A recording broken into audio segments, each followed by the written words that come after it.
કરજો, જેટલું દુઃખ નરસૈયાના જીવનમાં હતું, જેટલું દુઃખ માતા સીતાજીના જીવનમાં હતું ને જેટલું દુઃખ દ્રૌપદીજીના જીવનમાં હતું ને એનો અંશ માત્ર પણ આપણા જીવનમાં દુઃખ નથી. આપણને પરિવારની અંદર રહેતા નથી આવડતું ને એટલે અનેક પ્રકારના દુઃખ છે.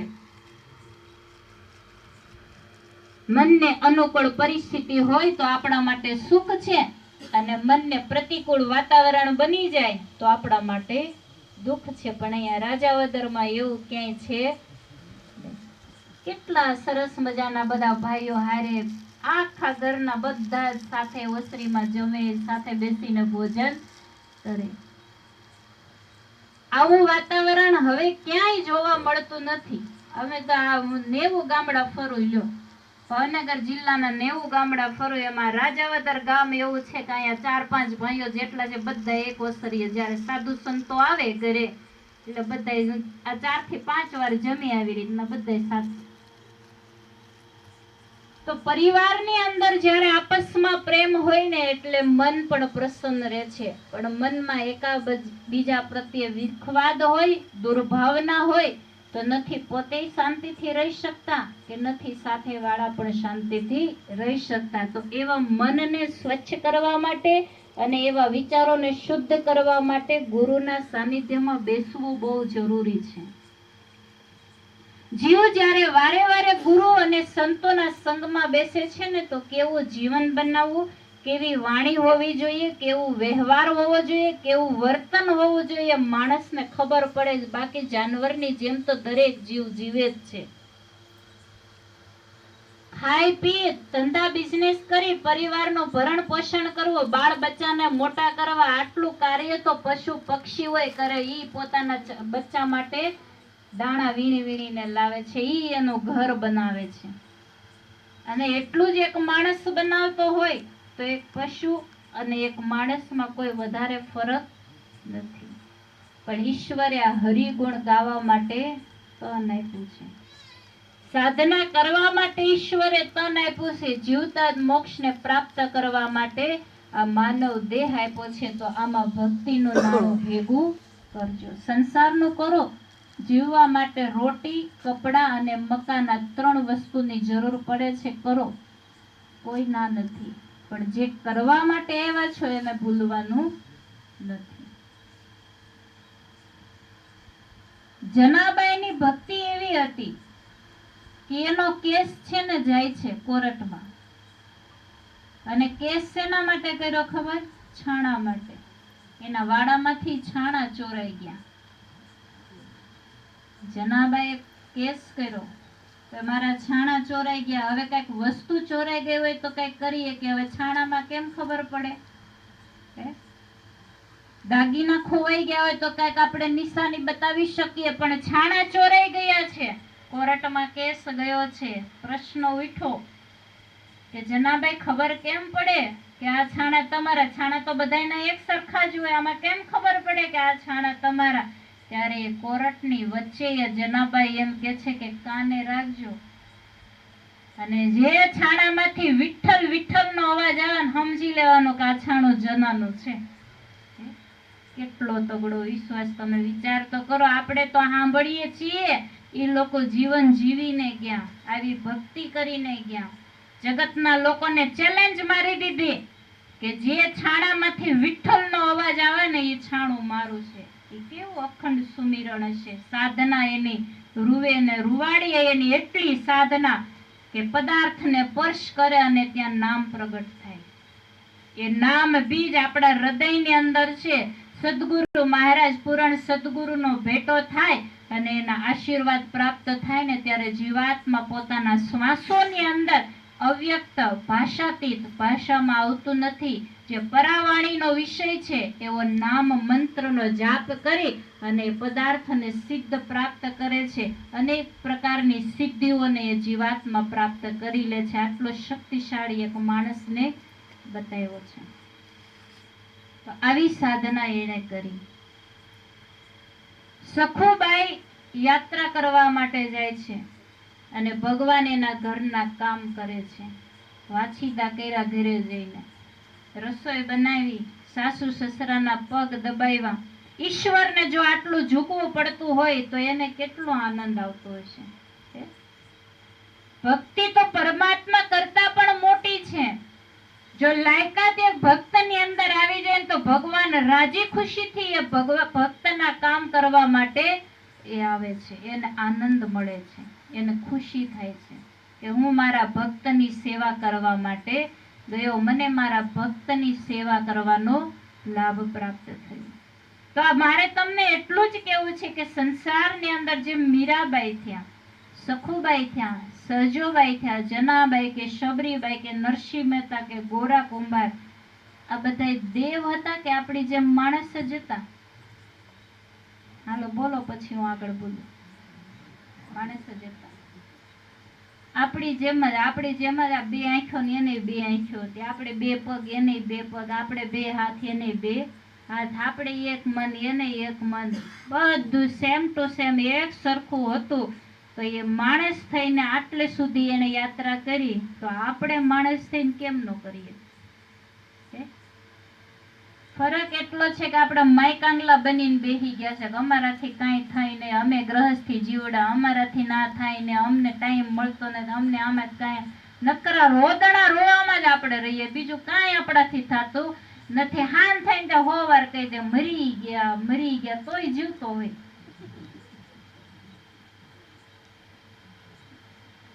કેમ મરી ગયા? જેને માથે સમાજે આટલા છાણા થાય પણ તોય નથી મર્યા.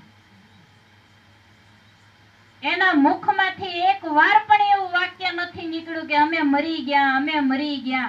પણ આપણે કાંઈ કરવું ધરવું નથી, મરી ગયા. બહેનોને કહીએ સત્સંગમાં આવો, ક્યારે આવશો? તો કે જોઈએ ભગવાનની જ્યારે દયા છે ને તો ભાગ્યમાં હશે ને ત્યારે લે. સત્સંગની વાત આવે તો કે ભગવાનની દયા ને ભાગ્યમાં હોય. ઘરે લગ્નની કંકોત્રી આવે ત્યારે એમ કયો ભગવાનની દયા થાય ને અમારા ભાગ્યમાં હશે તો અમે આવશું. તમારે લગ્નમાં જવું પડે ને, શ્રીમતનું કોઈ કાર્ય આવે એટલે એમાંય જવું પડે, પછી સગાઈનું કાંઈ કાર્ય હોય એટલે એમાંય જવું પડે, પછી કાણીએ જાઓ,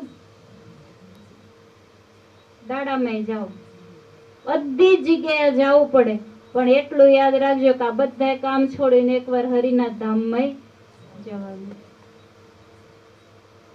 પણ જવામાં ફેર છે.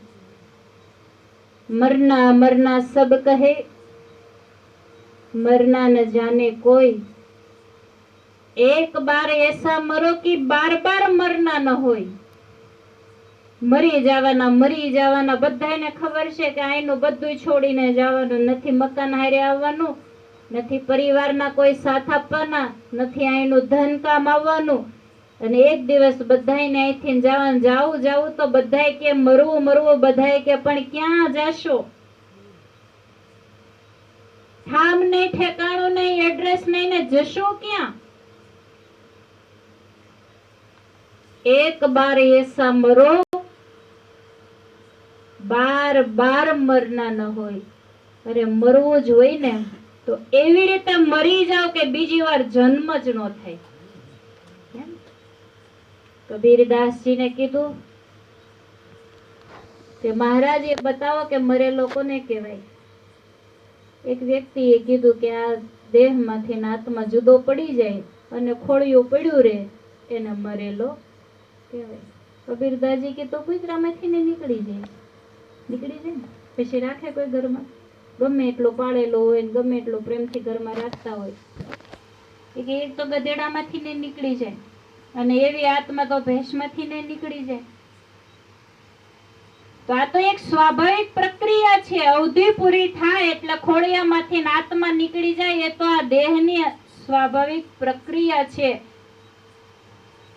પેલો માણસ કે તો મારે તમે જ બતાવો કે મરેલો કોને કહેવાય? તો કબીરદાસજી એને કીધું કે ભાઈ મરેલો એને કહેવાય જેનો બીજી વાર 84માં જન્મ ન થાય. 84 લાખ પ્રકારના દેહ છે. 84 લાખ, હજાર નહીં, 84 લાખ પ્રકારના આ સૃષ્ટિની અંદર જીવાત્માઓ છે. એમાં તમામ પ્રકારના પશુઓ આવી ગયા, તમામ પ્રકારના કીટ પતંગ આવી ગયા, જળચર પ્રાણી આવ્યા, આકાશમાં ઉડવા વાળા નભચર પ્રાણીઓ આવ્યા, થલચર પ્રાણીઓ જે જમીન ઉપર ચાલવા વાળા છે એ પણ આવી ગયા. આ બધા જ પ્રકારના જીવમાંથી એક મનુષ્ય દેહ એવો છે કે એમાં જીવતા જ મરતા શીખવાનું છે. જીવતા તો બધાએ પોતપોતાના સ્વભાવ પ્રમાણે જીવે છે, પણ કેવી રીતે મરવું ને એ શીખવાનું છે. બોર્ડની છેલ્લી પરીક્ષા આવે ને ત્યારે એટલા સતર્ક બની જઈએ છીએ કે ગમે તેમ કરીને આ પરીક્ષામાં પાસ થવું છે. મૃત્યુ જે છે ને બોર્ડની પરીક્ષા છે. જો એનો અંતિમ પેપર તમે લખતા શીખી ગયા, ગુરુની પાસેથી એ નામ દીક્ષા લઈ લીધી અને એ 4 ફળને પ્રાપ્ત કરી લીધા અને સાધના કરવા માટે બેસી જાઓ. અંતિમ પેપર લખવા માટે કે બહારની સ્કૂલમાં જવાની જરૂર નથી, ભીતરની યાત્રા કરવાની છે, અંદર દોડ લગાવવાની છે. જે પણ કઈ નજારો થઈ રહ્યો છે એ બધું અંદર થઈ રહ્યું છે. આપણી જે દોડ છે એ બહારની છે, ભીતરની યાત્રા કરવાની છે, અંદર એ પેપર લખવાનું છે. અને એ મીરાબાઈએ લખ્યું ને પાસ થઈ ગયા, નરસૈયાએ લખ્યું ને એ પાસ થઈ ગયા. શેઠ સગાડસા જેને પોતાના એકના એક દીકરા જેનું નામ ચેલૈયો ભગવાન સાધુના વેશે એના ઘરે આખી કથા નહીં કહો, બધાએ સાંભળેલી છે. અને કીધું કે મારે માંસ ખાવું છે. સાધુ થઈ અને માંસ માંગે તો એને સાધુ નો કહેવાય, પણ આ તો એની પરીક્ષા કરવા માટે આ ભણવા બેઠા ને એટલે જો આ પરીક્ષા આવી. હરિચંદ્ર રાજાના જીવનમાં એટલી પરીક્ષા આવી કે ભર બજારની અંદર પોતાની દલાલી પોતે કરે છે, હરાજી કરે છે પોતે, પોતાની જાતને વેચવા માટે. કારણ કે સ્વપ્નમાં વિશ્વામિત્ર મહારાજને ગુરુ દક્ષિણામાં રાજમહેલ આપી દીધું અને પોતાના જીવનની દલાલી એ પોતે કરે છે. હરાજી કરવા માટે એ બાર ચોકમાં ઊભા છે. પત્ની વેચાણા, એકનો એક દીકરો રોહિત એ પણ વેચાણો અને પોતે મરઘટની અંદર એક ચાંડાલની નોકરી કરે છે, પણ ન્યાય ધર્મ નહીં છોડ્યો. રોહિતનું મૃત્યુ થાય છે. તારામતી ત્યાં પોતાના એકના એક દીકરાના શબને લઈને જાય છે તો કે છે કફનમાં ખીચડી, એક મુઠ્ઠી ખીચડી અને કફન તમારે દેવું પડશે ખાપણ, તો જ તમે તમારા દીકરાનો અગ્નિ સંસ્કાર આપી શકો. પોતાનો દીકરો સામે છે, તમે કલ્પના તો કરો, ગમે એવો કઠણ કાળજાનો માણસ હોય ને તોય ઢીલો પડી જાય. એને નહીં પીડા થઈ હોય, એને નહીં દુઃખ લાગ્યું હોય, પણ આટલી કપરી પરીક્ષા લેવા છતાં, આટલો કપરો સમય આવવા છતાં પણ એને ધર્મને છોડ્યો નહીં અને એના પરમાત્માને પ્રગટ થવું પડ્યું. ભગવાને કીધું કે હરિચંદ્ર માંગ, તારે શું જોઈએ છે? તારી જે ઈચ્છા એ વરદાન માંગી લે. કે પ્રભુ કાંઈ માંગવું નથી, બસ એટલું જ માંગવું છે કે જેટલી પરીક્ષા અમારી કરીને એવી કળિયુગમાં એક પણ જીવની કરતા ને હરિનો લાલ એકે ઊભો રહે. અત્યારે આવી ભક્તિ કરી હોય, આવી પરીક્ષા ભગવાન કદાચ સાધુ વેશે આવીને કરે. આવા સાધુ હોય, આવા ગુરુ હોય, રે ઉભા કોઈ ઉભા રે.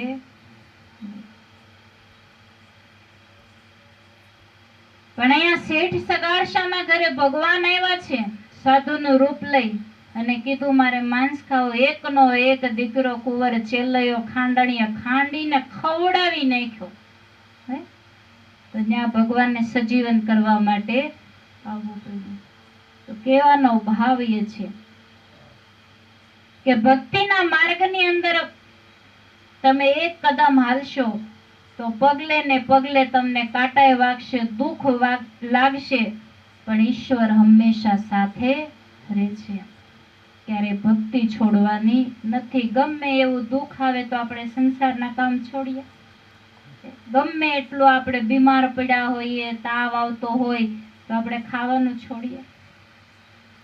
જેટલું ભાવે એટલું ખીચડી ખાઈ લઈએ, સફરજન ખાઈ લઈએ, પણ આપણે બીમાર પડીએ તો ભોજન છોડતા નથી. અને ભોજન છોડી દઈએ ને તો જીવતા ન રહીએ.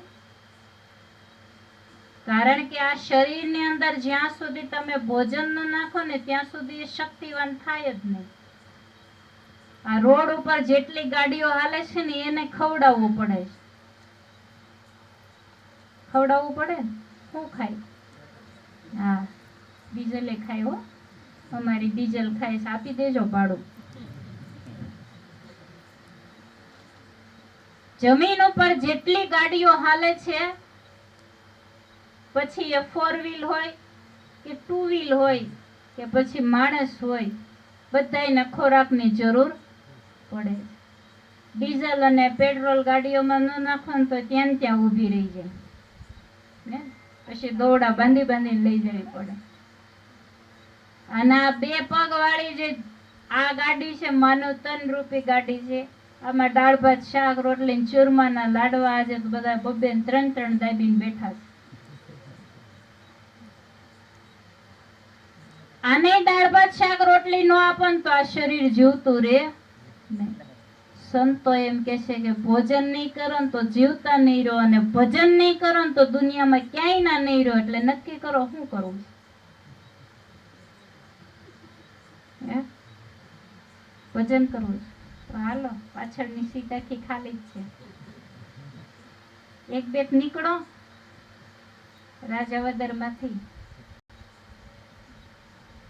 ક્યાંય જવાની જરૂર નથી, કોઈ ઘર બાર છોડવાની જરૂર નથી. ઘરમાં રહીને જ પ્રભુની ભક્તિ કરવાની. કબીરદાસજી તો બહુ મોટા બિઝનેસમેન હતા, વણકર હતા. દોરા બનાવવાનો બિઝનેસ હતો એને, અને એ કામની અંદર એને ભજન વણી નાખ્યું. કામ એના માટે સાધના બની ગઈ. એક દોરો તૂટી ગયો અને ગાંઠ મારે. ગાંઠ મારવામાં થોડી વાર માટે સુમિરણમાંથી એનું મન હટ્યું, એટલે એક શ્વાસ ઈશ્વરના નામ સુમિરણ વિના ખાલી જતો રહ્યો. કબીરદાસજી રોવા લાગ્યા. હારે બધા કામ કરવા વાળા હતા. મહારાજ પૂછ્યું કેમ રડો? તો કે એક શ્વાસ વહી ગયો ખાલી. કે અમારે બધા વહી ગયા તોય નથી રોતા. ત્યારે કબીર મહારાજે કીધું કે ભાઈ, તમને શ્વાસોની કિંમતની ખબર નથી, મને ખબર છે. કહેતા હું કે જાત હું કહો બજાય ઢોલ, શ્વાसा खाली जाते हैं 3 लोक का मोल, ऐसे महंगे मोल का एक श्वास जो जाए 14 लोक न पट तरे काहे दूरी मिलाई. આ કબીરદાસજી ત્યાં એને દોહો બનાવી દીધો કે દુનિયાના લોકોને ઢોલ વગાડીને કહું છું કે કહેતા હો કે જા કહું બજાય ઢોલ. આ જે શ્વાસ ખાલી જાય છે ને એ બહુ મૂલ્યવાન છે. ऐसे महंगे मोल का एक श्वास जो जाए, जो एक श्वास जतो रे ने तो 14 લોકની સંપત્તિ જતી રે, સમજી લેજો. અને એ 14 લોકની સંપત્તિ પણ તમે આપી દો ને તો એક શ્વાસને ખરીદી શકાય નહીં. આટલો મૂલ્યવાન શ્વાસ છે. અને ઈ શ્વાસ મૂલ્યવાન એટલા માટે છે કે એમાં ભગવાનનું નામ છે. અને એ નામ એટલા માટે મૂલ્યવાન છે કે આ માનવ દેહની અંદર જ એ નામની સાધના થાય છે. બાકી તો 84 પ્રકારના જીવ છે. કાં કોઈ દિવસ બળદ માટે શાસ્ત્ર